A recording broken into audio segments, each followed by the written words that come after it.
A worrying story in the papers this morning about Joey Essex, who says he's being stalked online.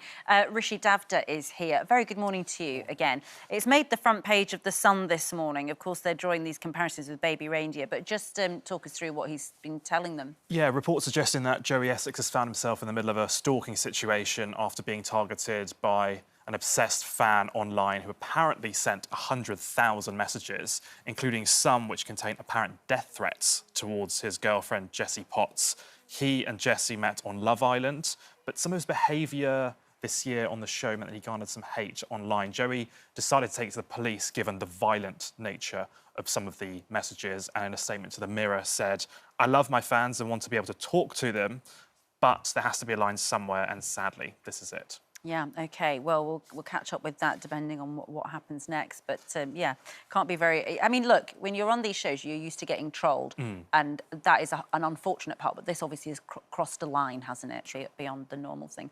And talking of Love Island, well, it sent ripples and gasps across Gen Z and others. But, well, Tommy Fury and Molly-Mae, this statement that Molly put out yesterday saying, "I didn't ever want to do this, but we are splitting up after 5 years." I mean, it genuinely has shocked fans. Yeah, there was an audible gasp around the studios. There was. Around the corridors. Yes.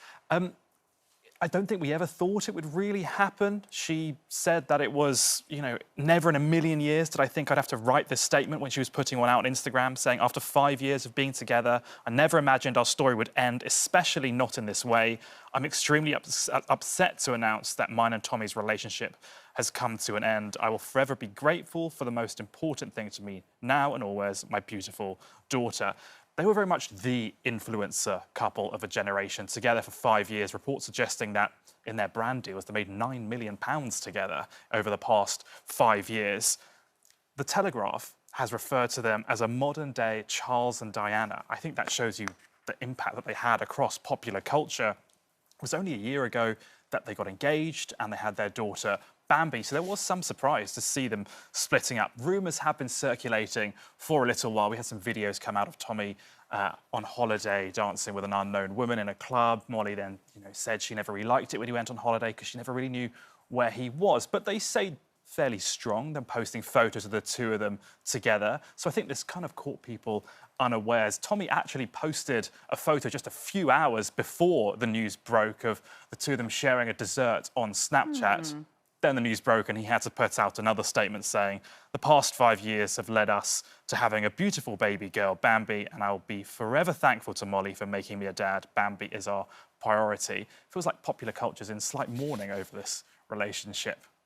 And, the only reason I really know about their relationship is because they were in the Netflix Tyson Fury documentary. Yeah. I'm interested in Tyson Fury, but they were in that. They sort of played a part in that. But yeah, it's very sad, actually. It is very sad. Should we talk about Brad and George? We talked about them yesterday, obviously, because they're in GQ magazine. There's a bit more that's come out. Oh, yeah.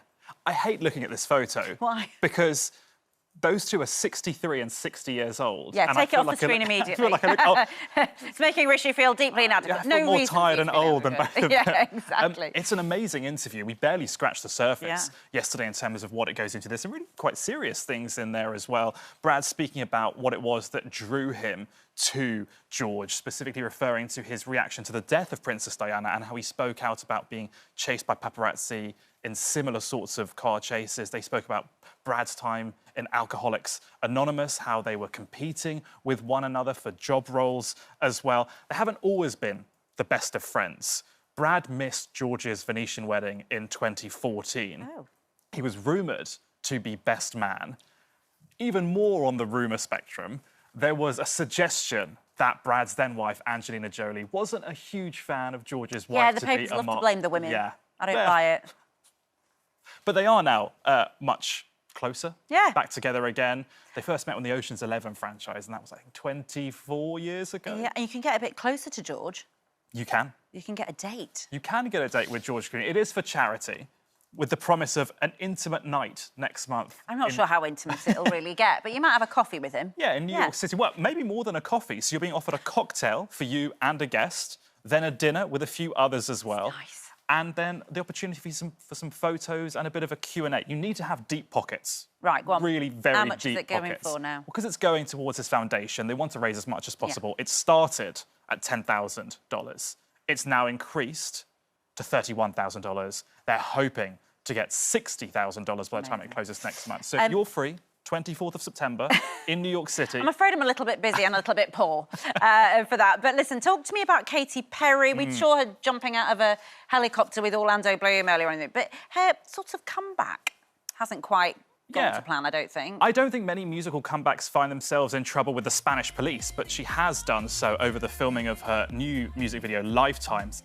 It was filmed on some protected sand dunes in Formentera, so now there is a police investigation. They are looking into the production company as opposed to Katy Perry. They say it's more of a filming infringement than an environmental crime, but her comeback hasn't gone exactly to plan. 11 years she was away from music, and she only got... I can't believe it was 11 years. 11 years. She was a judge on American Idol. That's what it is, So you saw lots of her making $25 million per season and doing 7 seasons as part of that. Sold her musical back catalogue for $225 million and also made $168 million for a residency. Yeah. It makes it all OK then, doesn't it, really, if your comeback isn't quite what you planned. But super stuff to have. Lovely to have you come back. Pleasure. Thank you so much, Rishi.